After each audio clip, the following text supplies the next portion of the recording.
Hello बच्चों, let's read this question. The question is atoms of 8 elements A, B, C, D, E, F, G and H have same number of electronic shells but contain different number of electrons in their valence shell. It was observed that elements A and G combine to form an ionic compound.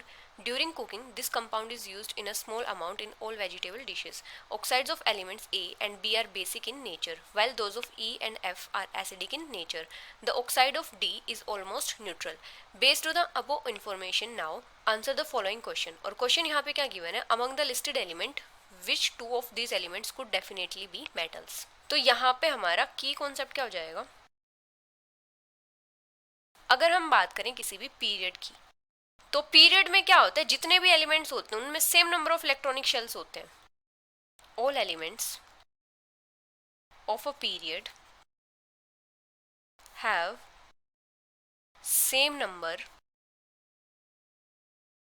Of electronic shells. Period में क्या होता है, जो electronic shells होते हैं वो तो same रहते हैं, लेकिन वहां पे क्या होता है, जो वैलेंस शेल होता है मतलब आउटर मोस्ट शेल में नंबर ऑफ इलेक्ट्रॉन्स इंक्रीज होते जाते हैं जब हम लेफ्ट से राइट जाते हैं.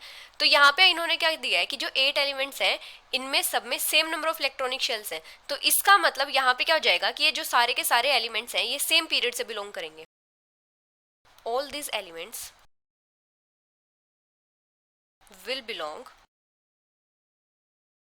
To same period. अभी इन्होंने यहाँ पे क्या बोला है कि जो एलिमेंट ए और जी है ये कंबाइन करके फॉर्म करेंगे आयनिक कंपाउंड. ए एंड जी ये फॉर्म कर रहे हैं आयनिक कंपाउंड, और ये जो आयनिक कंपाउंड है ये कुकिंग में भी यूज हो रहा है, यूज्ड इन कुकिंग.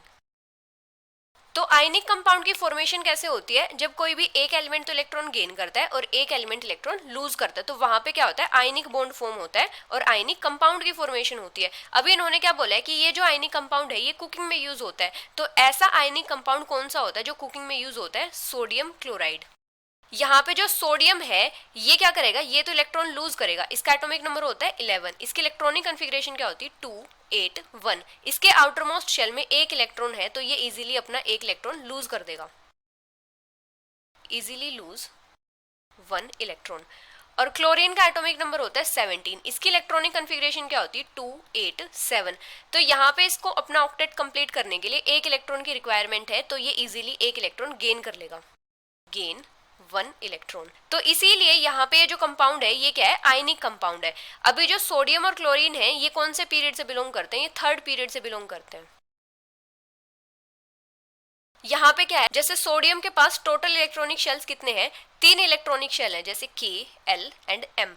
तो जो पीरियड नंबर होता है ये किसके कोरिस्पॉन्डिंग होता है कि वहां पे total number of electronic shells कितने हैं. यहाँ पे 3 इलेक्ट्रॉनिक शेल है, मतलब जो एलिमेंट होगा ये थर्ड पीरियड से बिलोंग करेगा. तो इसका मतलब ये जो सारे के सारे एलिमेंट्स हैं ये बिलोंग करेंगे थर्ड पीरियड से.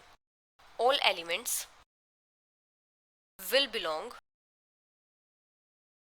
To third period. अभी इन्होंने क्या बोला है कि जो एलिमेंट ए और बी है ये बेसिक ऑक्साइड फॉर्म कर रहे हैं. तो क्या होता है, जो मेटल ऑक्साइड्स होते हैं